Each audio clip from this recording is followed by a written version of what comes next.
ça va.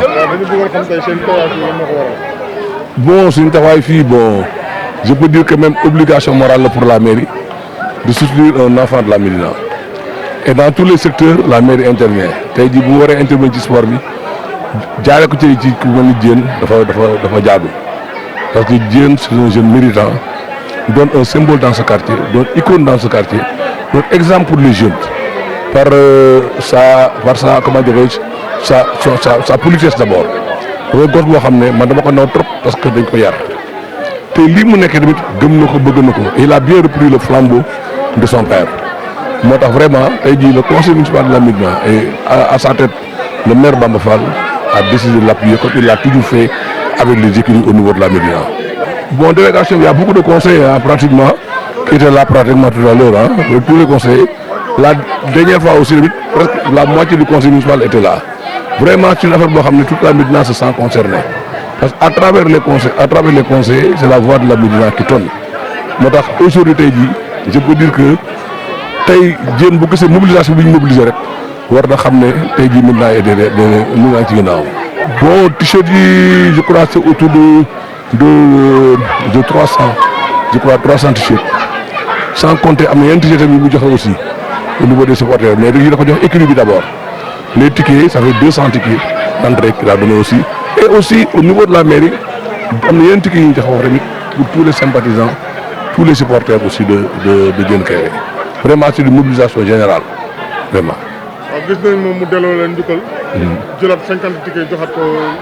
waaw loolu c'est un geste que nous saluons parce que quand même fii gox bi ñu nekk nii fii dafa Diène dëkk Bamba daf fee bari ay nitam dafay bari ay nitam yoo xam ne ñoom ñëpp ci ginnaaw seen fierté la tey jii te nekk di ci ginnaaw Diène Kaïré moo tax ñun vraiment ce geste là ça nous a beaucoup touché mais ça ne surprend pas vu la grandeur de l'homme. Non ñun bu ñu sañoon mu am 28 mars bi mais malheureusement ça n'a pas eu lieu mais bu ñu sañoon tamit mën na am tamit ci décembre bi tamit mais peut-être que y a des contraintes de révision de liste il y a beaucoup de contraintes techniques peut-être qui font que peut-être les gens dañ ko yóbbu au février de 2022 mais quand même il est temps quand même qu'au Sénégal que le calendrier électoral soit respecté. Donc, il est temps vraiment dans toutes les grandes démocraties de ce monde le calendrier électoral il est respecté mais chaque année on remet en question le calendrier électoral vraiment ça ne marche pas du tout. Bon man je n'ai pas eu écho de ça pratiquement mais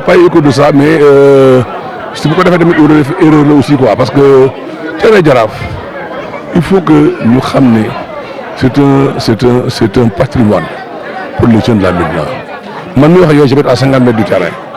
Je peux dire que j'ai fait mes humanités sur ce terrain-là. Il faut faire une école de football avec Asdiat. Def junior, def cadre, def lépp. Mais nous devons évoluer.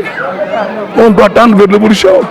Mais est-ce qu'on doit continuer de jouer sur le terrain pour avoir des xeer ak ay souvent dama war nekk toujours. On va parler du collectif. C'est bien beau que des gens adhèrent à un idéal. Mais ce collectif-là, où est-ce qu'il était pendant que ce terrain-là était en délabrement total? Est-ce qu'il y a eu un collectif pour réhabiliter le terrain? Mais aujourd'hui que des gens se présentent pour refaire le terrain, mais il faut trouver des arrangements pour que tout le monde puisse tirer profit. Aussi bien le promoteur que les jeunes de la Médina. Et aujourd'hui, c'est une bonne nouvelle annoncée par l'État. Il a tout bangé, et pourtant la voie, c'est un patrimoine national. Aujourd'hui, comment on peut accepter cela de l'autre côté et ne pas l'accepter chez nous? D'autant plus que le promoteur est prêt à faire des grandes concessions pour les jeunes, mais trouvons des moyens de le faire. C'est un investissement lourd. On se reste des siècles ici du Fugawam. On a trouvé des moyens de le faire avec un partenaire. Mais il faut saluer cela. Et faire en sorte que tous les Médinois y trouvent leur compte.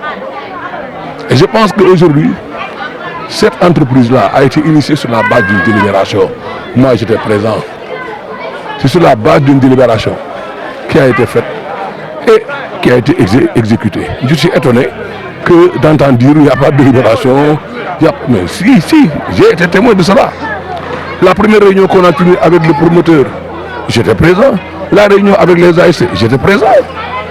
Les présidents d'ASC sont je peux dire les phares de la cité tey jii président ASC fekk nañu réunion yëpp mais quand on me dit qu'un président d'ASC doit signer xam nga non un président d'ASC par rapport à l'institution municipale amul benn prérogative lu muy signer un conseil municipal bu signer mais un président d'ASC amul lu muy signer l'essentiel que le maire est allé dans le cadre d'une gestion participative. Il a fait intervenir toutes les composantes. Le président d'ASC, les gestionnaires d'écoles de football étaient là. Quand le promoteur a fait des concessions, moi je pense que vraiment, il fallait trouver des voies et des moyens de continuer la concertation avec le promoteur. Mais cracher sur un tel bijou, ce serait vraiment retourner au Moyen-Âge. Je pense que c'est ça, moi.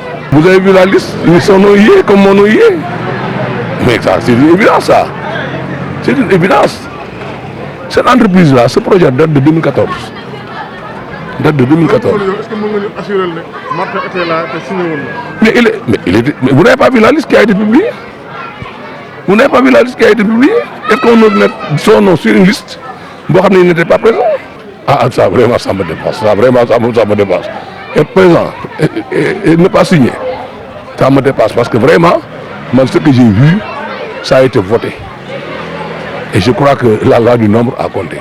C'est bel et bien passé, la libération est bel et bien passée dans les normes. Dans les normes.